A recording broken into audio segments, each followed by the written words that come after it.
ننګرهار کې د ختیځ زون اوبو رسونې او فاضلابو ریاست 14 واټر پمپونو ته د 6 کیلو ولټه برق رسولو پروژې کارونه پیل کړل چې په دې مراسمو کې د ننګرهار مرستیال والي مولوي غلام الرحمن حیدری او د ختیځ زون اوبو رسونې او فاضلابو رئیس مولوي یار محمد محمدي هم ګډون کړی وو.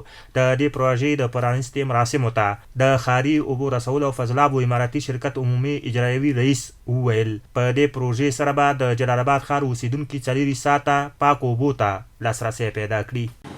دغه پروژه چې موږ او تاسو شاهد یو دا د 14 واټر پمپونو د چې په ښار کې دي، تاسو به ټول لیدلي.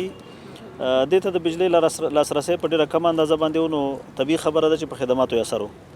اوس به الحمدلله زموږ خدمات تقریبا چې د ضرورت په اندازه باندې به 4 ساعته وي. دغه سختګي به نه راځي. تقریبا 10,000 کورنیو ته به موږ انشاءالله خدمات کوو. د نوموړي په خبره د ننګرهار بېلابېلو ناحیو کې به د پلان له مخې پروژې پلي کوي او د هغو اوبو لپاره چې د ځمکې لاندې او خرابې شوي دي تصفیه خونې هم جوړې کړي. ځمکې لاندې اوبه د ننګرهار د ښار اوبه ټولې کثافت طرف ته تللي خرابې شوي دي. د دې د تصفیې دپاره موږ منظم پلان لرو. د تصفیه خانو دپاره چې موږ ورباندې تصفیه خانې اعمار کول غواړو. په ننګرهار کې موږ 50 جریبه ځمکه غوښتې ده چې د ولایت محترم مقام د خوا نه اعلی قدر امیرالمؤمنین حفظه الله ته پیشنهاد شوې ده. ځمکه به انشاءالله په نږدې ورځو کې منظوري راشي او موږ ته به انتقال شي. د انتقال پسې متصل موږ په دغه تصفیه خانه باندې کار شروع کوو چې د دې په وجه به زموږ د ښار فضا او ځمکې لاندې اوبه دا ټول الحمدلله پاکې شي.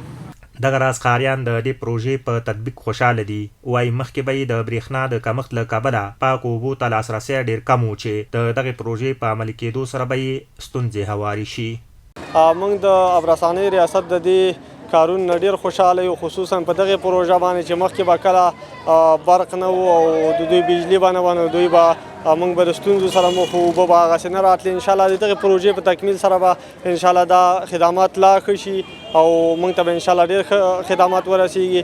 او غوښتنه مو د ښار اوبو رسولو د ریاست نه ده چې موږ ته په دې برخه کې چې کومې سیمې پاتې دي، کومې ناحیې پاتې دي، هغې ته هم باید دغه شبکه وغځول شي تر څو ښاریان د پاکو اوبو نه مستفید شي.